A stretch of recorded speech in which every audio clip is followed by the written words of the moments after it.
போகி பண்டிகை பழைய பொருட்களையும் பயனற்றவையும் இட்டெறியும் நாளாக கருதப்படுகிறது. போகி பண்டிகை வீட்டை மட்டுமல்ல, மனதில் இருக்கும் தீய எண்ணங்களையும் நீக்க வேண்டும் என்பது இதில் உள்ள தத்துவம். மார்கழி மாதத்தின் கடைசி நாள் போகி பண்டிகை கொண்டாடப்படுகிறது. பழைய பொருட்களை எரித்து தமிழக மக்கள் போகி கொண்டாட்டத்தில் ஈடுபடுவர். பழையன கழிதலும் புதியன புகுதலும் என்பதற்கேற்ப பழைய பொருட்களை தீயிட்டு எரித்து போகி பண்டிகையை மக்கள் கொண்டாடுகின்றனர். பொங்கல் பண்டிகைக்கு முதல் நாள் போகி பண்டிகை கொண்டாடப்படுகிறது. நெடுங்காலமாக இந்த போகி திருநாளில் பழைய பொருட்களை எரிக்கும் பழக்கம் மக்களிடையே இருந்து வருகிறது. போகி பண்டிகை என்பது இந்திரன் முதலியோரை பூஜித்து திருப்தி செய்ய வேண்டிய நாள். போகி பண்டிகை அன்று சூரிய உதயத்திற்கு முன்னதாக வீட்டு வாசலின் முன்பாக வீட்டில் இருக்கும் தேவையில்லாத பழைய துடைப்பம் போன்ற குப்பைகள், தேவையில்லாத பழைய பொருட்கள் ஆகியவற்றை தீயிட்டு கொளுத்தி விடுவார்கள்.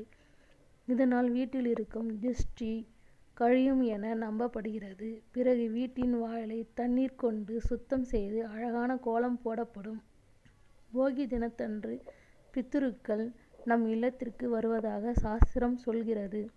அதனால் அவர்களுக்கு பிடித்த உணவை படைத்து, புத்தாடைகள் படைத்து, தேங்காய், வெற்றிலை பாக்கு, வாழைப்பழம் வைத்து தீப ஆராதனை செய்து வழக்கத்தில் உள்ளது. போகி பண்டிகையின் போது போளி, வடை, பாயாசம் போன்றவை இறைவனுக்கு படைக்கப்படும். பொங்கலுக்கு முன்னரே வீட்டை வெள்ளையடித்து சுத்தம் செய்வார்கள். அப்போது தேவையற்ற பழைய பொருட்களை ஓரத்தில் ஒதுக்கி வைப்பார்கள். போகி அன்று அந்த பழைய பொருட்களை தீயிலிட்டு கொளுத்துவதும் வழக்கம். அப்போது குழந்தைகள் சிறு பறை கொட்டி குதூகலிப்பார். இவ்வாறாக பொங்கல் பண்டிகையை வரவேற்கும் விதமாக இந்த போகி பண்டிகை அமைந்திருக்கும்.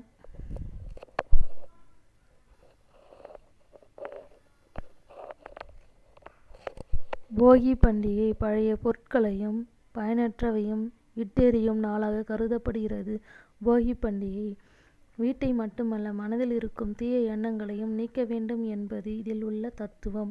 மார்கழி மாதத்தின் கடைசி நாள் போகி பண்டிகை கொண்டாடப்படுகிறது.